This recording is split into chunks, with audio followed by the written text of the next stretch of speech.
Okay, so live in 5, 4, 3.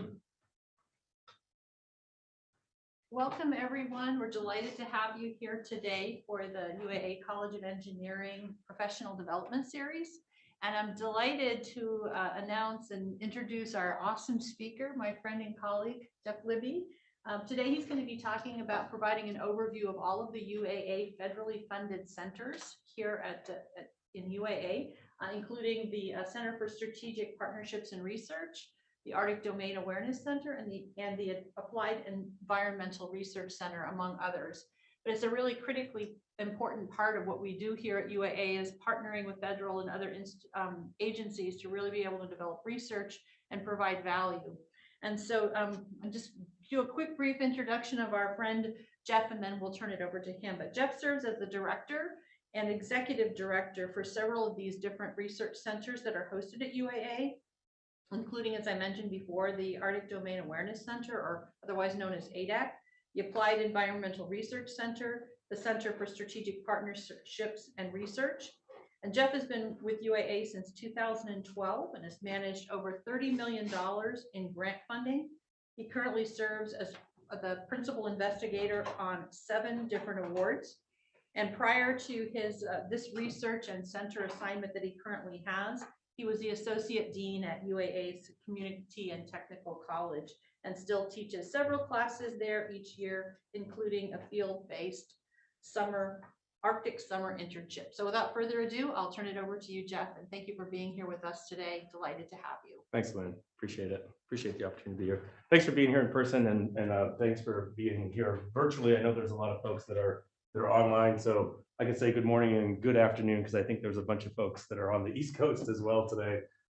So these 3 centers are, I just wear different hats in each one of these units, but either serving as a director or executive director in each one of these. So I'm going to start off a little bit with just talking about what we do. If you read sort of some of the information on here, the Arctic Domain Awareness Center is a center of excellence. It was established by the Department of Homeland Security through a cooperative agreement.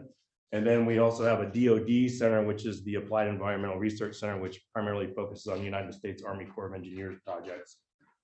We don't need to get into the Center for Strategic Partnerships and Research because it's very different than those 2. That one works with the United States Department of Labor, but it's kind of, I just want to throw this up there just so that folks know the difference between DHS and DoD, because Department of Defense really focuses externally on the United States. And I get this question quite a bit where DHS is internal. That's kind of the basis to understand that. Department of Homeland Security was established with the 9/11 Act after the terrorist attack that happened here in this country.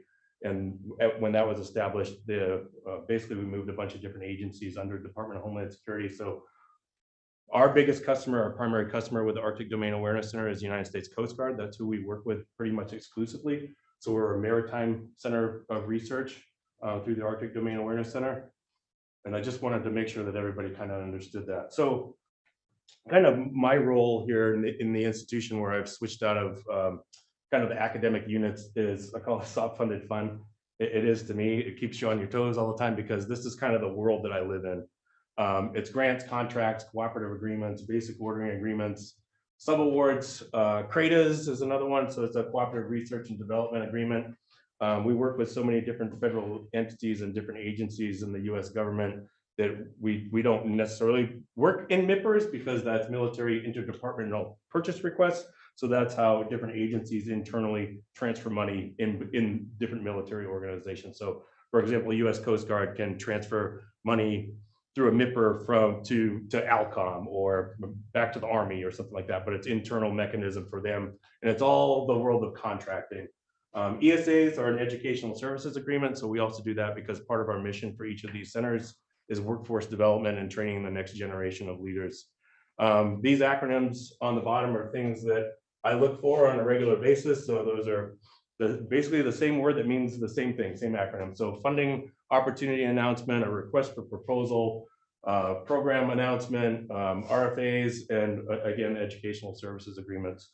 That's how we operate. We do not receive any general funds or state appropriation money for our operations. Everything that we do in all 3 of these centers is off of grants and contracts in this sort of contracting world through this language. So we live really on grants.gov.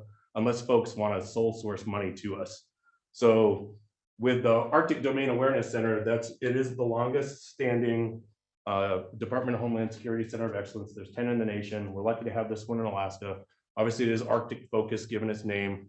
It's really fortunate that it's been here, but it's a university-centric center where we use a lot of collaborations from other institutions and national labs and different agencies to meet the needs of U.S. Coast Guard and Homeland Security to help meet their mission.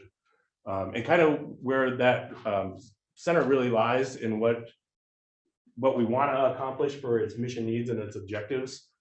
We have that vast network because interdepartmentally, this is why these grants and contracts come out. They don't have the subject matter experts or the expertise in-house to do the applied research, develop science and technology solutions to meet the demands and the needs that they need to address to advance themselves, not only to protect the nation internally, but also externally as well. So I'm going to queue up a quick introduction video before I dive into ADAC's operations, but this gives us a kind of a quick summary.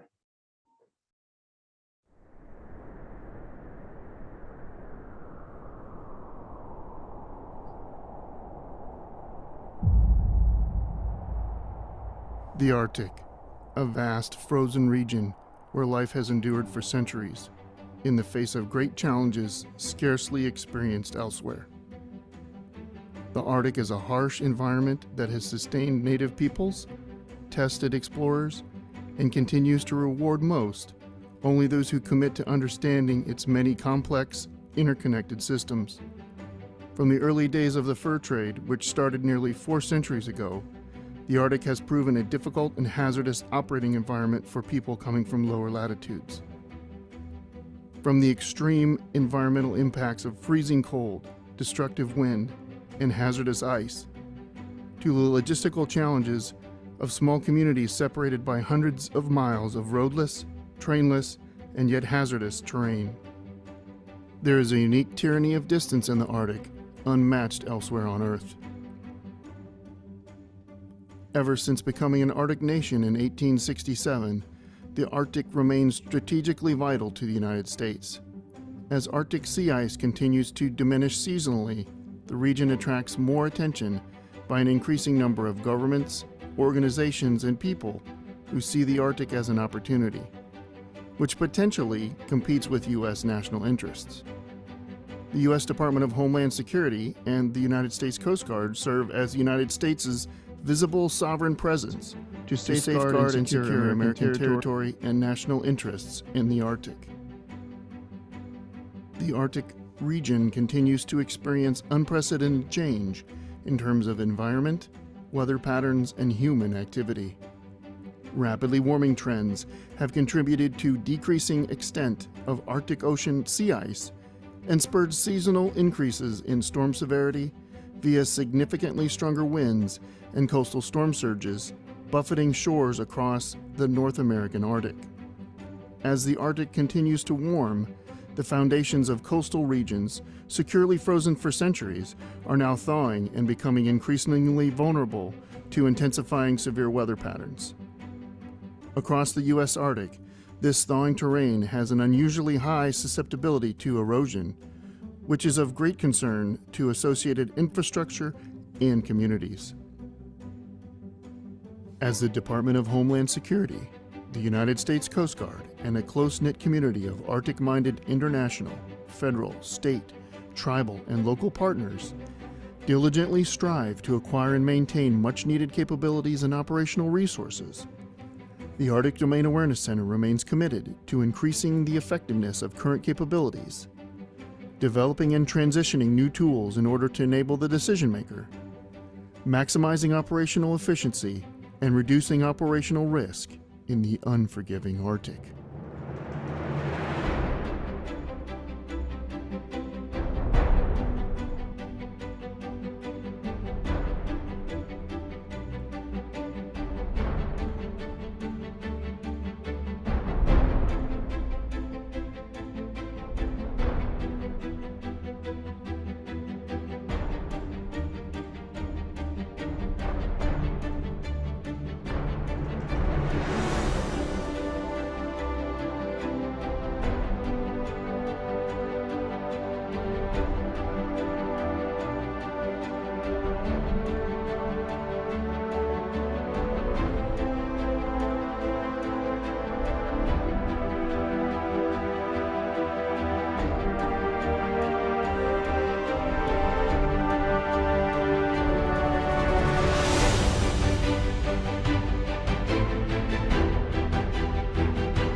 That's a little bit of, kind of highlights a little bit of the projects and everything that we've sort of done with the Arctic Domain Awareness Center. Um,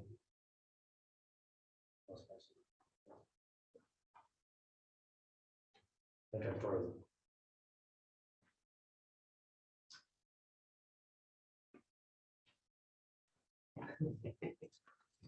There it goes.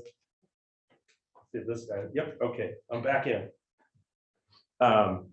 But kind of our area of specialty, and I'm going to pull up the Department of Homeland Security's org chart. So it's kind of a weird setup on how they do it, because I think a lot of folks wonder, why is Department of Homeland Security concerned with education, and how does this whole process sort of work? But this acronym, we are a Department of Homeland Security Science and Technology. That's kind of it's their directorate office, and they have a directorate office of university programs. So that's what the OUP is. And that's sort of where the Center of Excellence structure is and how that works. But this is our kind of area of expertise. We don't focus on one certain thing. We focus on Arctic, obviously, but big data analytics, marine robotics, decision support science, coming up with technology solutions to really support the opening of the Arctic. Obviously, one of the major challenges that we're sort of talking about is lately in Alaska is the opening, right, the development of a deep water port in Nome. What's that going to do in the state of Alaska? That's going to change things dramatically, especially when it comes to shipping. The opening of the passage is going to increase maritime traffic. We've already seen a cruise ship that made it all the way through there. And what happens when there's a disaster? It's Coast Guard's mission to respond to disaster. So a lot of the projects, we're just going to go through the projects really quickly, but a lot of the projects that we focused on is what happens if there's infrastructure, right? We have permafrost degradation, we have coastal erosion, we have a typhoon that hit Nome pretty hard this year, as well as most of Western Alaska. What happens when infrastructure fails and now we have oil trapped under ice? We have oil anywhere in this, and how are we going to clean that up, or how are we going to mitigate that? And what are we going to do as a response effort to make sure that we can prevent it, right? And anyways, that's sort of a lot of what we do, but this is the whole org chart for the Department of Homeland Security and kind of what that looks like. Go all the way over to the bottom side of it. We have an Office of University Programs way over here. It's kind of interesting that, so we report right out of one of the 10 centers of excellence. We report up directly to the Director of Research and Development Partnerships. And then that has a direct feed to the Undersecretary for Science and Technology at Department of Homeland Security. So it's a neat setup. It seems to be pretty effective in the operations that we do, and we report back to Department of Homeland Security at least monthly, if not sometimes weekly, depending on what projects we have and initiatives that are underway. So what do we really want to do? It's Arctic focused science and technology research. A big initiative for ADAC as well has been developing workshops, different symposiums to bring leaders, not just national leaders, but international leaders from different countries that share the Arctic with us.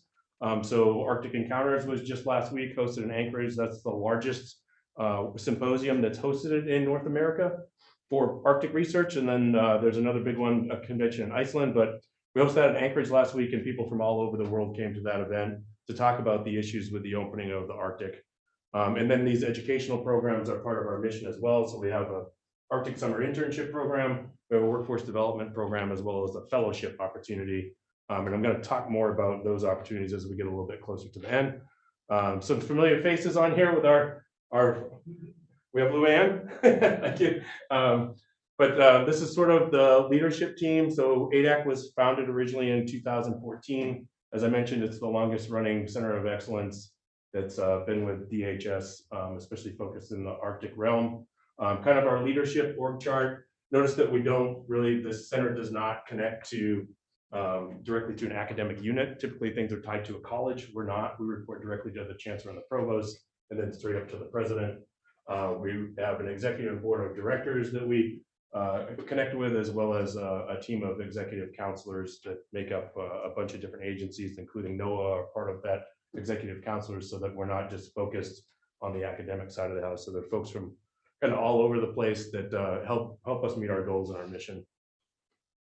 A group of our projects, as I mentioned, we are tasked with finding the best subject matter experts to meet our deliverable requirements. So this is just sort of a list of folks that we've collaborated with over the 9 years really of operation at this point to meet our research objectives. So a little bit of this, we're in the process of developing this with, there's a new Ted Stevens Center for Arctic Security Studies that has been established on Joint Base Elmendorf-Richardson. The previous executive director, retired 2-star General Randy Church Key, was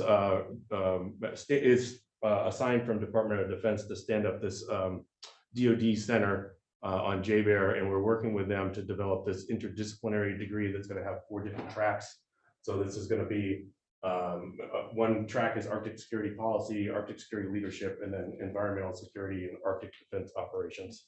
So that's in the works. You can actually enroll in that program now, but there hasn't been a lot of advertisement for it yet, but it is, it should be very well advertised, I think, coming into next year. Some of our challenges, as I mentioned, the Port of Nome opening up is a big one, but we've done a lot of work in collaboration with NOAA and different universities to really look at developing these science and technology products and solutions. Dealing with logistics, sea ice is always a big problem. The fact that we're in here, and I guess maybe most folks may not know this, but District 17 is our Coast Guard headquarters office here in Alaska, and that's in Juneau.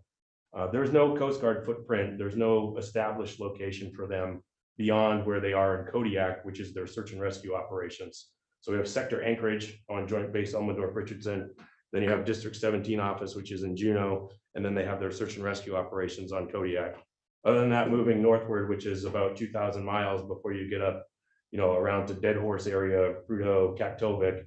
That's a big expanse of ocean and issues that Coast Guard are facing, and probably seen on the news. We've had a lot of interesting things happening with spy balloons and other things happening in the Arctic, and different vessels, including Chinese ships and Russian vessels moving into our waters in the Arctic region as the Arctic continues to open. And it's a great place for folks looking for opportunity, oil exploration, drilling. All of those things are starting to happen as that sea ice continues to move away.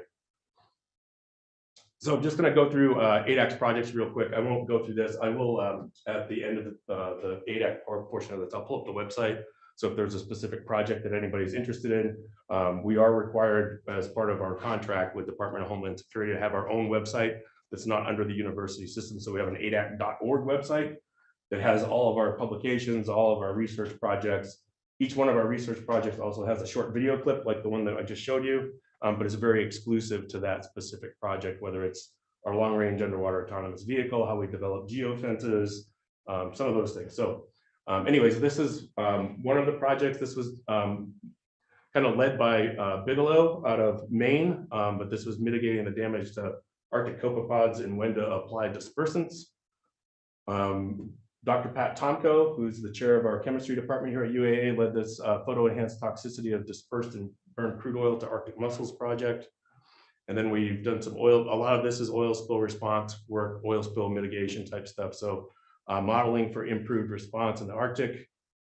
Marine IP, this was a great project on using electrodes underneath the sea ice to determine how much oil may be trapped under ice and how much is there and how we're going to get it out. This was done actually with College of Engineering, helped out significantly with this ArcIce platform, which basically is a sea ice modeling as we increase shipping traffic and maritime traffic increases in there. We use classification of vessels to determine ice thickness and what class of vessel can actually travel through the sea ice safely.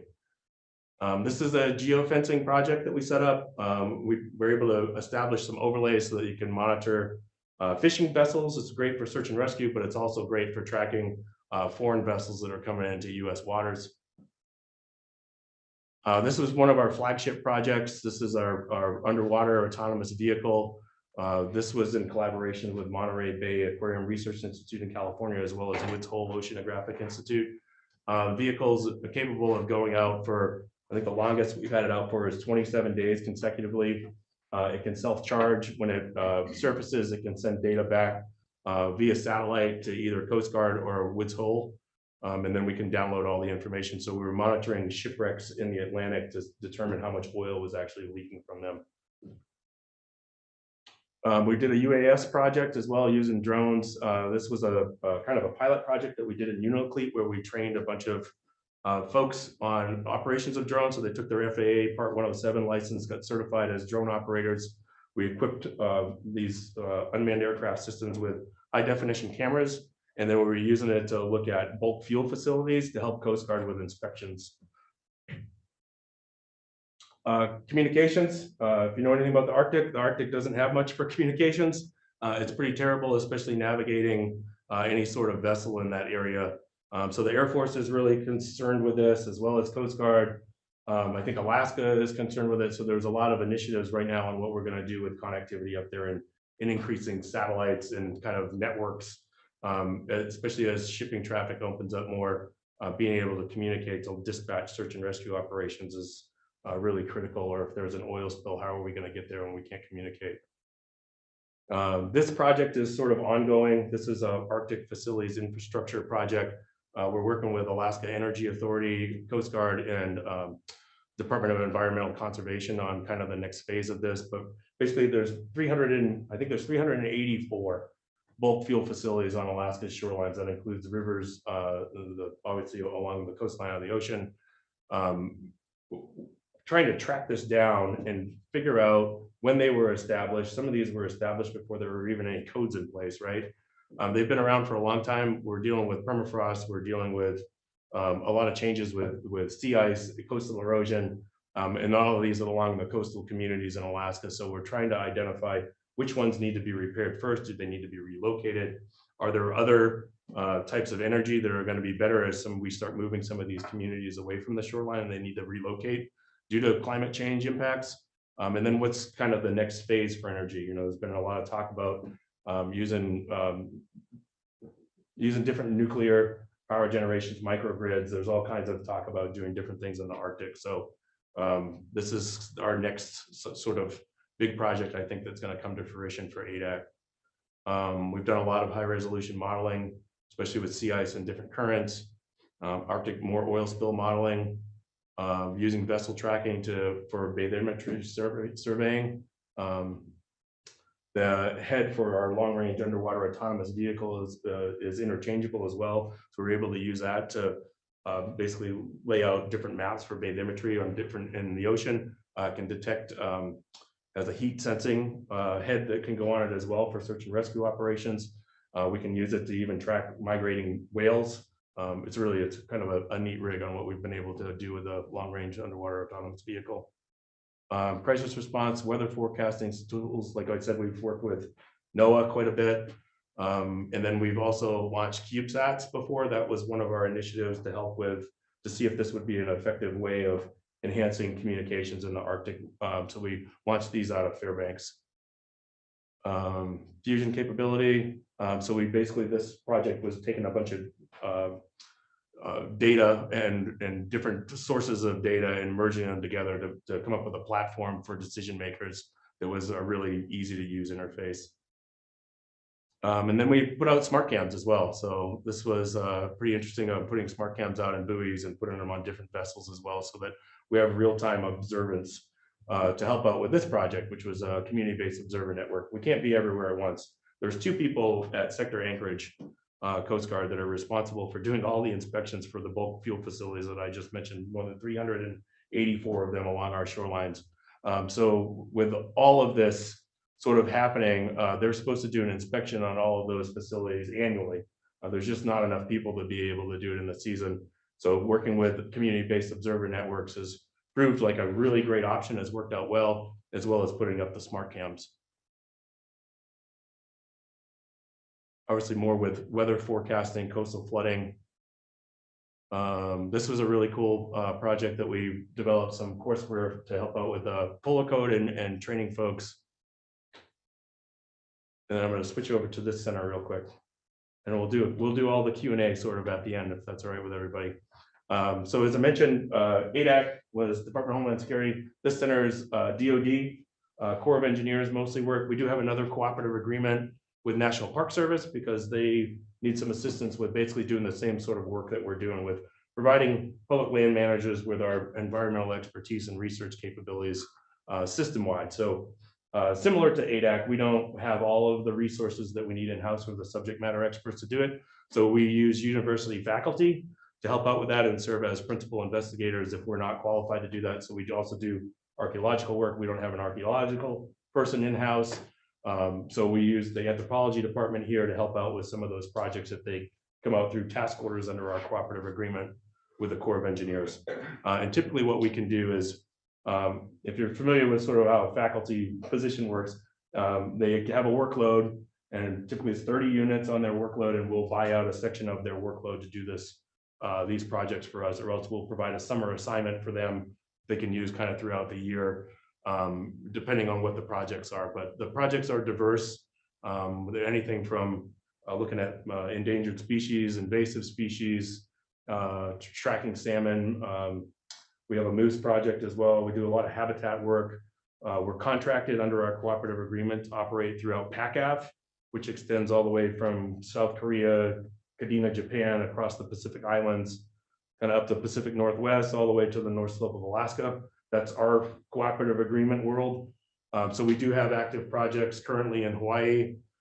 We've had projects in Japan in the past. We've been on Guam, we've been on Wake Island, certainly been on the North Slope of Alaska. We do coastal erosion work as well. We have some, we don't just rely on our cooperative agreements either. We have some grants through National Science Foundation. Some of those are supportive of our education mission.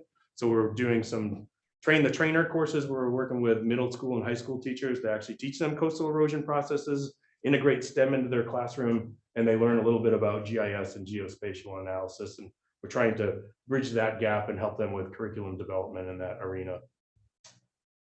We are expanding a little bit as well, as mentioned down here. I was talking to Luann about this. So Kansas State University has basically the federal contract to address concerns with brownfields through what is called the TAB program. So it's the Tribal Technical Assistance to Brownfields. They're sort of been working with ANTHC here in Anchorage for a while, and they're looking at contracting with the university to help with these efforts. So we're looking at getting our foot in the door with helping with this. We don't do the mitigation portions of it. It really is more liaisons with the tribal communities to help them clean up and come up with other project plans. So this is where we use the resources in the institution from the centers to kind of get a holistic view of this and then figure out departmentally which academic programs in the institution can help out with this. So as I mentioned earlier, Joel Condon teaches our architectural and engineering program, and he does similar modeling and stuff like this, where we might be able to take an old building or something that's full of asbestos or something and come up with a new design plan on tearing that down and what could help out in some of these tribal communities with restructuring, and give them sort of a plan and then help them with the grant writing process to get the funding to reestablish and reclaim the lands that's been contaminated. So as I mentioned, some of our projects, I'll just go through these really quickly. So we have 9 active projects currently just on Joint Base Elmendorf-Richardson. We have this invasive species project. This has been ongoing. We've been doing this for, I think, 7 years now. We've had invasive species work on Joint Base Elmendorf-Richardson. We've also have a bat project. We have our bat expert in this room today with us. So we've basically been monitoring. We don't have white nose syndrome, luckily, for bats in Alaska yet. It's probably a matter of time before it gets here. So it's really important to understand, as this population is decimating, it's really important to understand what's happening with it. And I'm not a big fan of mosquitoes in Alaska, so I hope we have a nice healthy bat population for a long time.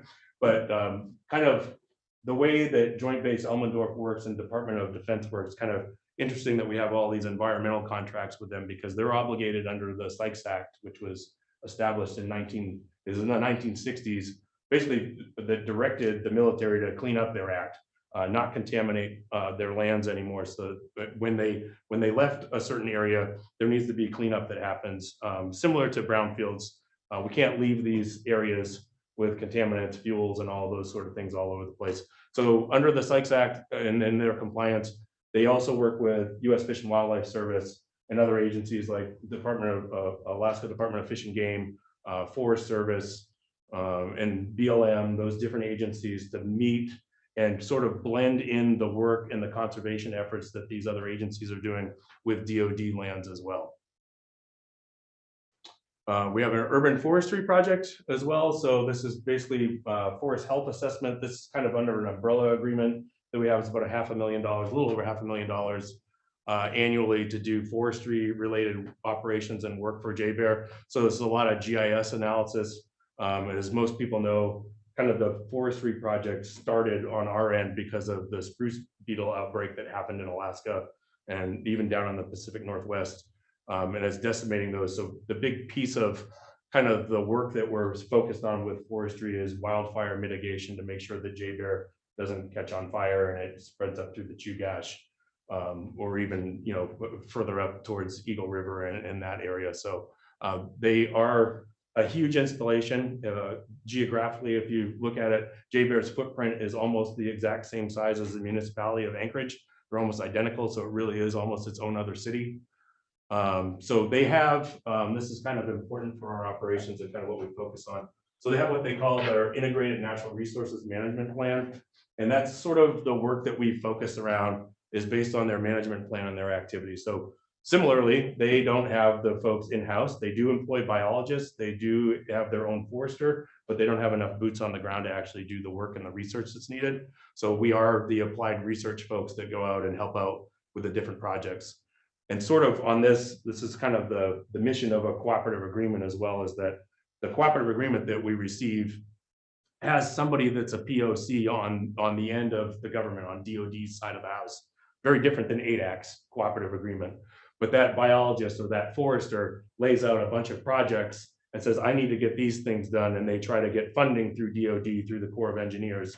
And then so that our project's laid out, it's not like writing a grant, right? Where I'm saying, I have this idea and I want to do these things. And here's my results. They already came up with the proposal. And then this goes out there to bid on our cooperative agreement. And it's a competitive bid if you have the umbrella agreement. And then we put in a solicitation saying, for this dollar amount, we can do these things. We might not be able to do everything, but we can do the core functions, or maybe we can do everything and then some. But that's sort of how the bidding process works. A lot different than writing a grant. And this is kind of the overall forestry project for what we do, but kind of our tasks down here. So spruce beetle monitoring, data collection, developing silviculture prescription plans for the installation. We do spruce beetle status assessments. So basically we're monitoring how many spruce trees are infected each year. That should be wildfire mitigation strategies, but implement spruce beetle response management activities. We do our own forestry and harvesting operations in consultation with JBER. So they have their own wildland support module as well. So they have heavy equipment, those sort of things. But our team is really exclusively out there, kind of with chainsaws towards the end of the season, helping out with wildfire mitigation in certain areas. And this project blends with our other project. Just back up a minute for the Moose project. So part of what this project entails is making sure that we're eliminating collisions on the Glen Highway northbound as well, because JBER owns both sides of the road. So we're removing some of the vegetation that moose would rely on for browse for their diet. And then we're trying to keep the old growth along the edge of the highway to hopefully have moose not in the roadway or near the highway as well. So it's just part of this project that we're focused on. We do a lot of land surveying, coastal erosion studies throughout Alaska. As I mentioned, we're doing training for middle school and high school teachers as well. That project's 4 different locations in Alaska and 4 different locations in the Hawaiian Islands. It's really interesting. We're in Hooper Bay, we're in Naknek, we're in Utqiagvik, we're out on Kodiak Island, and another island out on the Aleutians called Perryville. A lot of wildlife habitat ecosystems, like I mentioned, archaeological work. We do some cultural resources work as well throughout all of the PACAF region. And certainly similar to ADAC, a lot of folks say, well, what's sort of the difference between the work that AERC does and the work that ADAC does? And this is really gray, but I'm just going to say land and water. It's kind of it, right? Sort of, even though we're still doing coastal erosion work in both efforts and dealing with permafrost degradation, it sort of depends on the contract mechanism. If the contract comes through DHS, well, it goes to the Arctic Domain Awareness Center. If it's beneficial to Coast Guard, it's definitely going to go to Arctic Domain Awareness Center. And it really depends on the federal partners that we're working with already.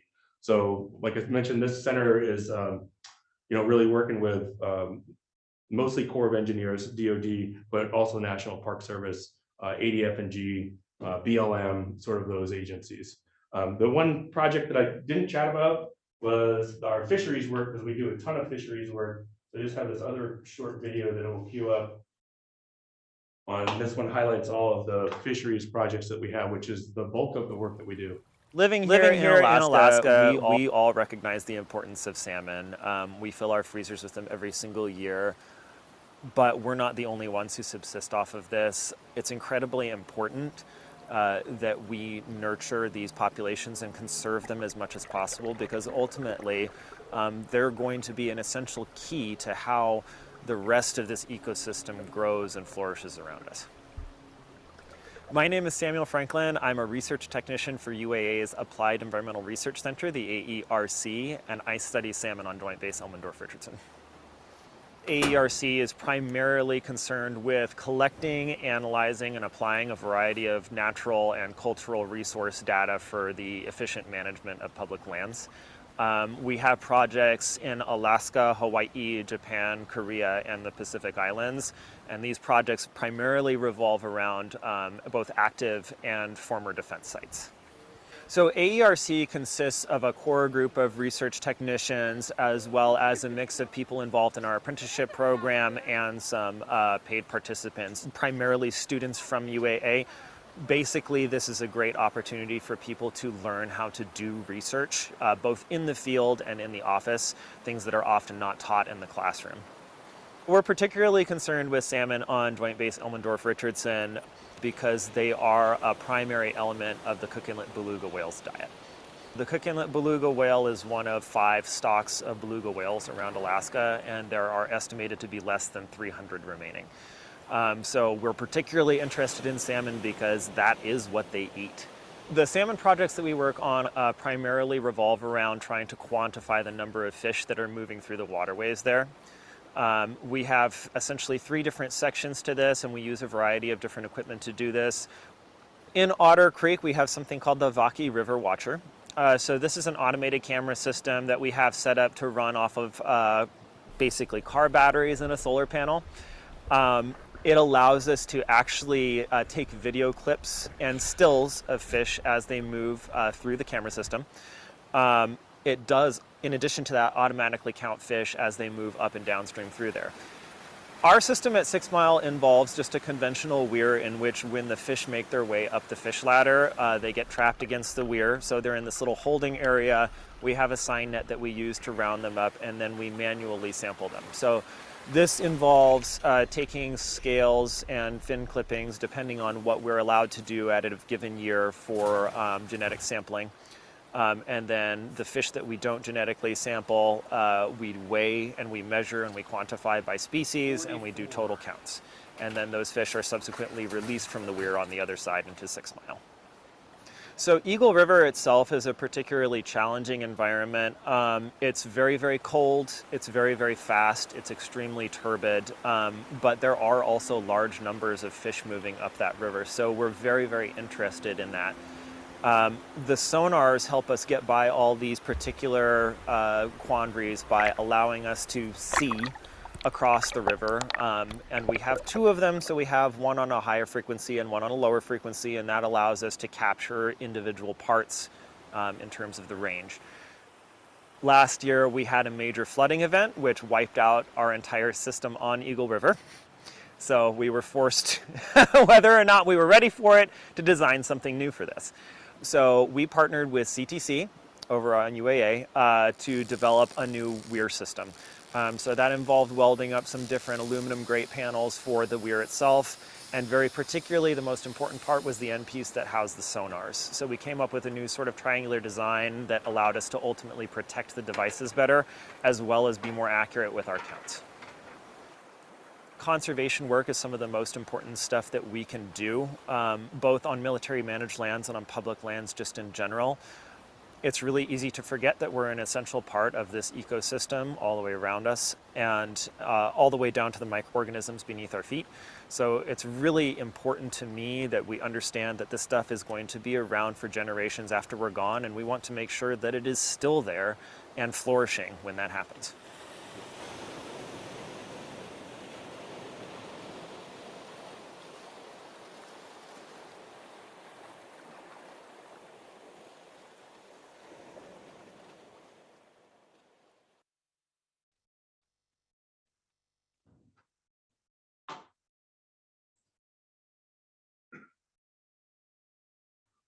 There it goes. So the last center that we'll briefly chat about is our Center for Strategic Partnerships and Research.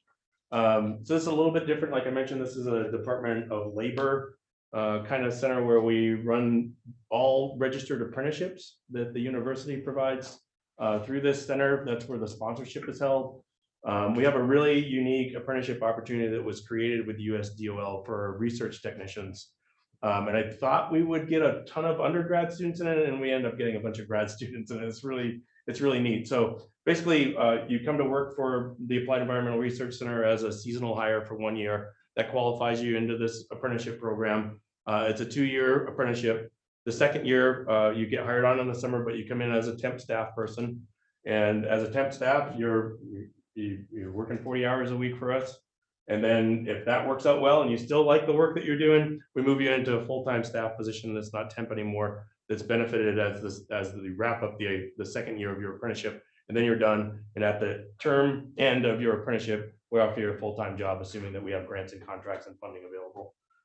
So this sort of works obviously with AERC, but also with ADAC projects, because you can tell there's some overlap in some of the work that happens in there. So it depends on kind of what's available for projects and what's available for funding. Depends on what's available for people's interests. We are obviously a growing center, so because we're soft funded, we look for opportunities and subject matter experts with folks that have different types of qualifications or things. So we're happy to branch into other areas if we have the right folks sort of intermixed with us that are the subject matter experts that we can apply for different fundings and bring in new research opportunities. So the cool thing about this center, though, is that obviously all of the centers work with different departments, but really we've focused, like, we got to give a shout out to Corbin here at engineering, because he helped us design the new boxes for our sonar system. And it's just amazing to work with, and the collaboration that happens in this institution, sort of what happens. But we hire through the technical vocational education programs. That's a state funding mechanism. We have funding that basically supports an apprenticeship coordinator to run our peer support specialists, which is through College of Health. So we have an apprenticeship program in that. We have one for auto mechanics. We have one for diesel technicians. We have a new one for culinary arts and the research technician one. And now there's a new initiative underway. We're working with the School of Ed, both at University of Alaska Southeast, University of Alaska Fairbanks, and UAA, to put together a new teacher apprenticeship program for the state of Alaska, so that we can help fill the education gap and the needs of that. So that's sort of what this center does in a nutshell. And I can talk a little bit more about the apprenticeship opportunity if anybody wants to email me or catch up about that. And then sort of the last couple of things that I want to talk about is I have an opening. If somebody's interested from College of Engineering and applying for this opportunity, you can shoot me an email. We had somebody that backed out, but we have an Arctic Summer Internship Program this year. We're offering it as a 4-credit it's a 3-credit class. It's 400 level course. Tuition and fees are covered. It's paid for. It's virtual at the beginning. By May 31st, we'll be based in Anchorage. You're going to have to be here every day. And then we were going to work with AERC on JBEAR projects. We're going to end up down with the Forest Service in Portage for a little while. We're going to go up to Barrow. We'll be flying into Barrow. We'll do Utqiagvik for a week. We work with University of Texas, El Paso. Dr. Craig Tweedy's been there for more than 20 years doing Arctic research. He's a really cool environmental guy. Love working with him.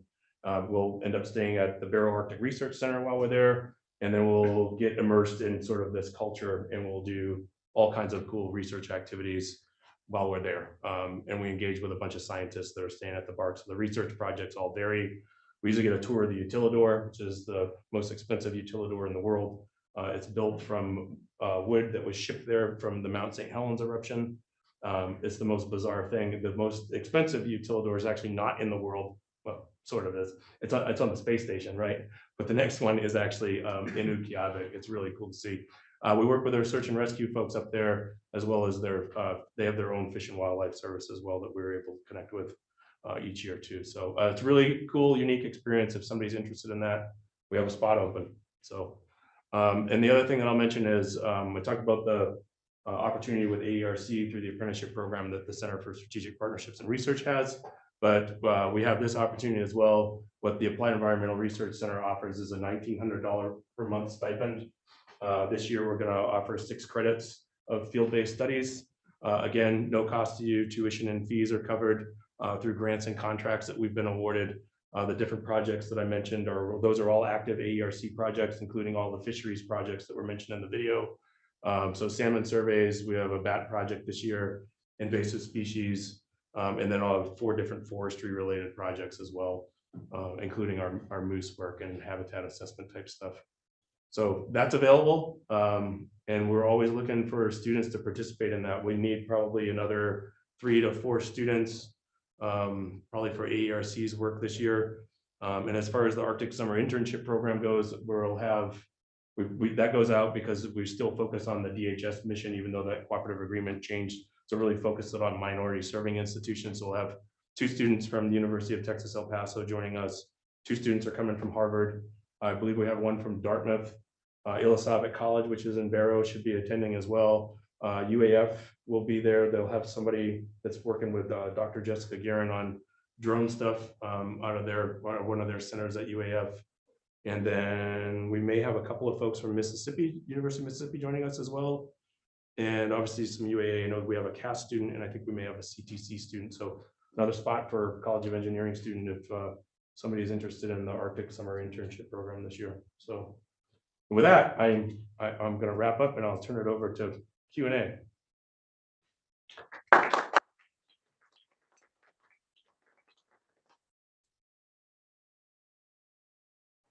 Questions in the room? You guys don't have any questions?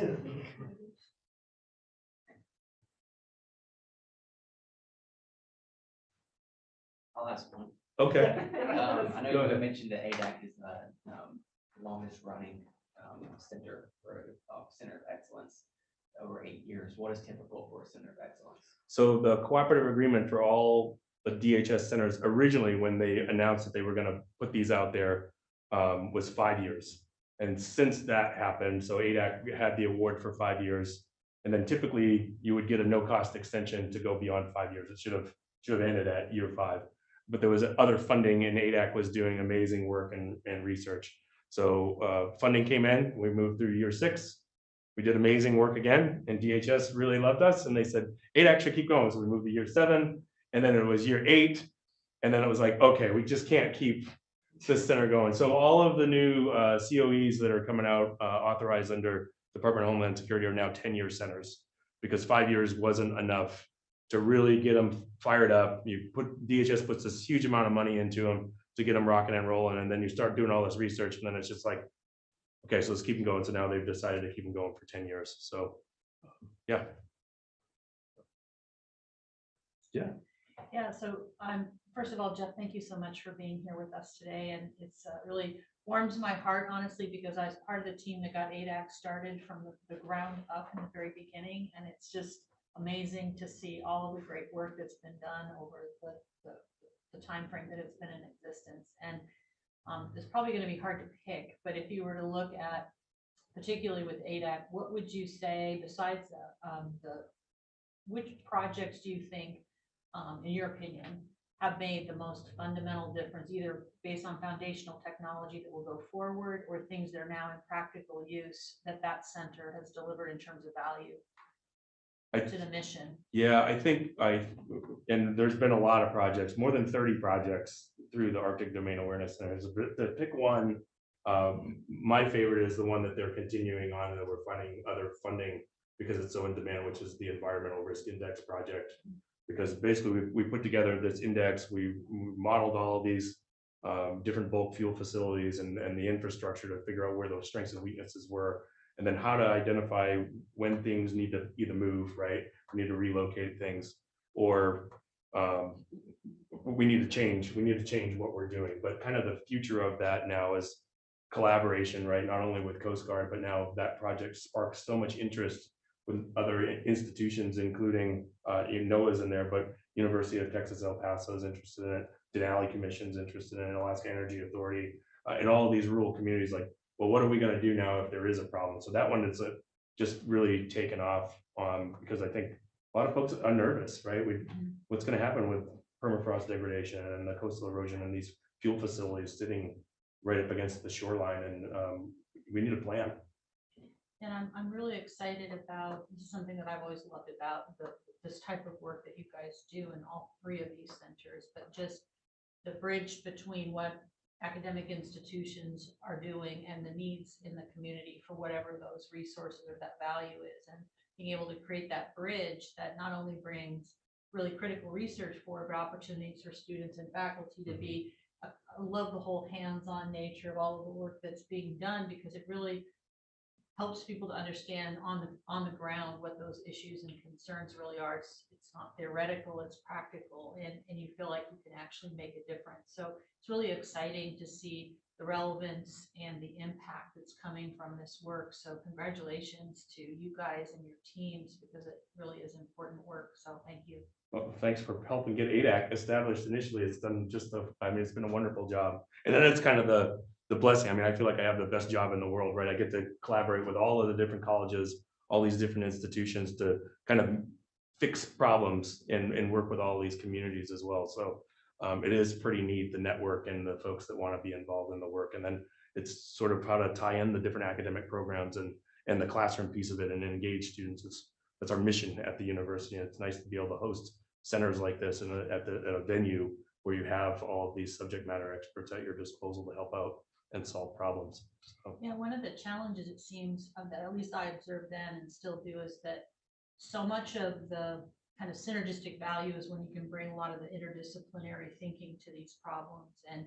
But often things are also organized in silos that sometimes have great boundaries. So how are you guys facilitating that interdisciplinary conversation among multiple agencies and projects to sort of get 1 + 1 = 3?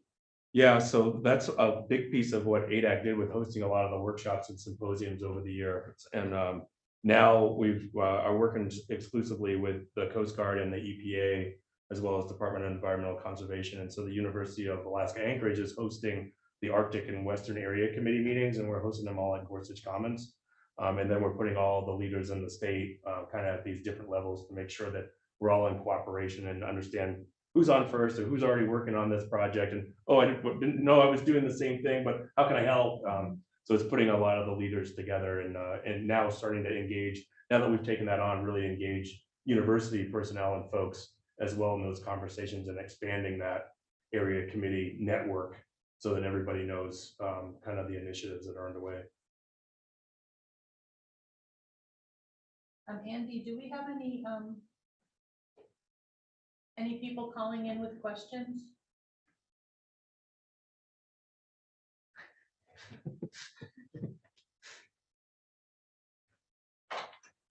No questions online. Okay. All right. Just want to verify that we weren't missing them. Yeah. Okay. Any other questions? Okay. Yeah. You made mention, no. And it's not a deep water port. It has its problems. And,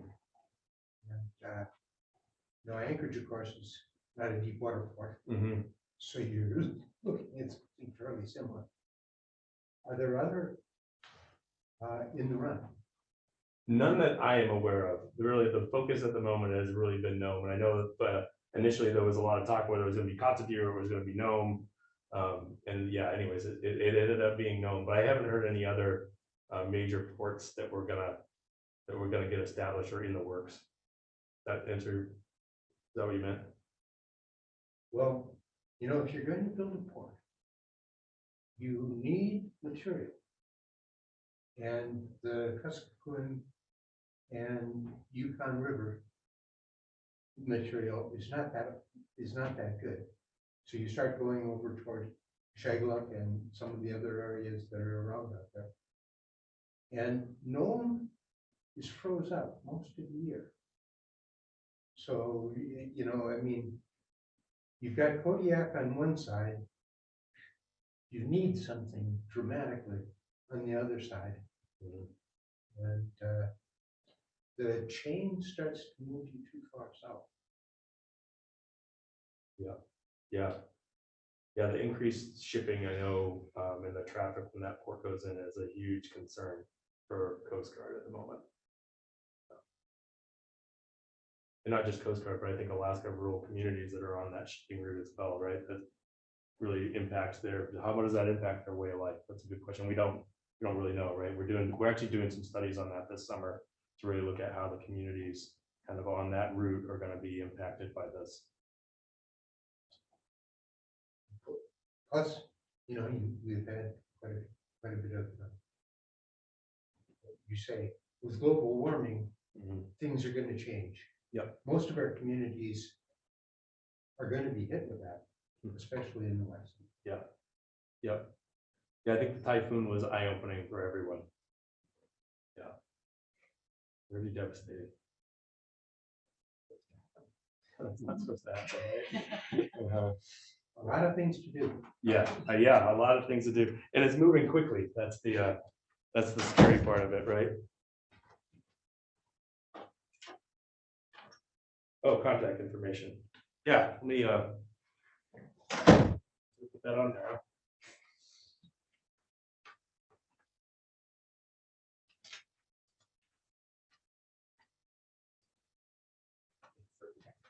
I'm gonna do it.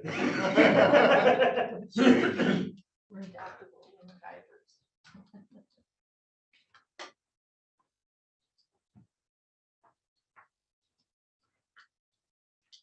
There we go. I always have to put it in caps because on my name, because people always forget the second L. If you don't put the second L in if JL Libby, I don't know where it goes. It goes to outer space somewhere. So yeah, feel free to email me if you have any questions. Yeah. Great. Okay, well, first of all, thank you so much, Jeff, for Yeah, being thank with you. us here today. And Yeah, I it's great. failed to introduce myself at the beginning for Yeah. the people that are on the audience, but I'm Luann Picard. I'm the chair for the project management department here in the College of Engineering. And again, just delighted to have you here today. So thank you very much. Yeah, thanks for having me. Yeah, some more questions. Oh, The PDH password. Yeah, so I was just gonna say that. So the PDH password for everyone is centers, all lowercase, so CENTERS. Okay. But thank you for all the team members that joined us here today, students, all the people that were participating virtually, members of our professional community here. Hopefully you will see this as a wonderful resource to learn about all the great things that are going on in our professional community and at UAA, and understand the incredible value that our students, faculty, and professional leaders are contributing to our community. So thank you all for being here. Thanks to the AV team for making this all possible. We appreciate it. And with that, I guess we'll wrap up.